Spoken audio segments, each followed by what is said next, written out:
Hey, it's Rex on the road, and today we're visiting the Domaine Carneros. And as you can see, the chateau is right behind us. We're going to go up there, check it out. Domaine Carneros is known for their sparkling wine and their Pinot. And we're going to taste some today with the CEO of Domaine Carneros, Remy Conan. So we will meet with her a little later, but check out that view.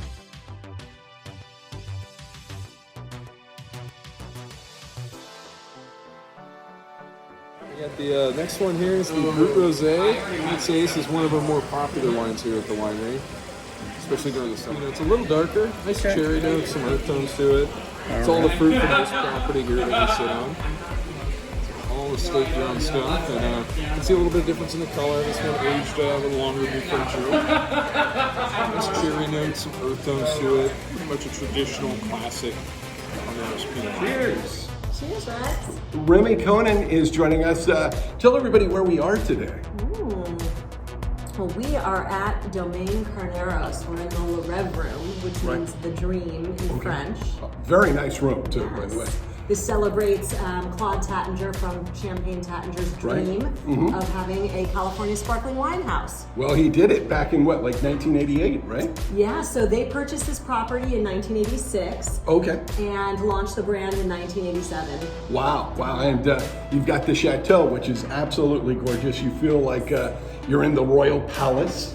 Yes, in fact, the chateau was built in homage to the Chateau de la Marqueterie, which is a home of the Champagne Tattinger. Right. Well, I mean, it's such a gorgeous location. If you ever drive this way, you look up and there's this beautiful, I want to say mansion, and you look and you go, wow, I sure hope I can go by there someday. It just looks so gorgeous. It's very inviting, the beautiful chateau. And then you have the patio out front where folks can just sit and sip wine and overlook the vineyards. Not a bad view if you can get it, right? Gorgeous views of our surrounding vineyards in the Carneros region. It's a really special place, really inviting. So we hope you come join us. Right, and now you're the CEO. I am. And you've been the CEO for how long?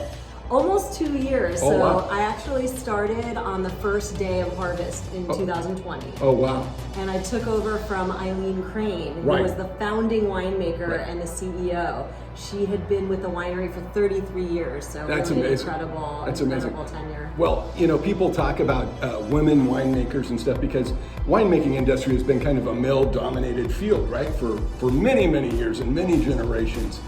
So what is it like stepping in as a woman winemaker, and what challenges do you kind of face? Well, I feel really lucky to be part of a company that has long valued female leadership in the industry.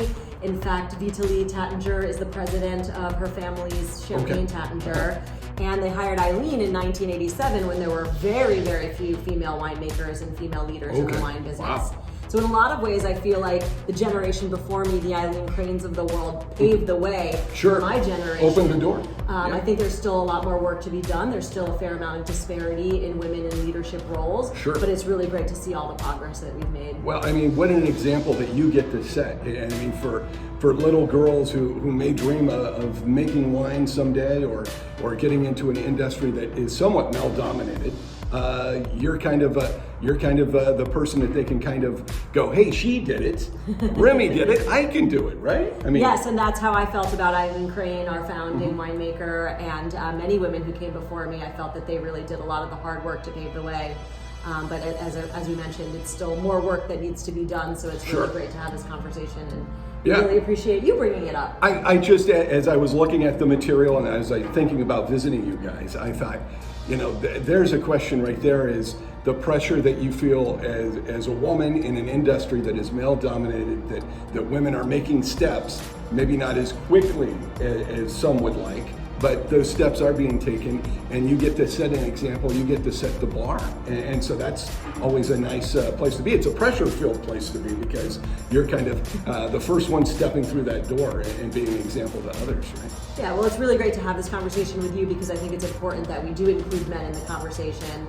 And it's just really great to see all the progress that we've made in the industry.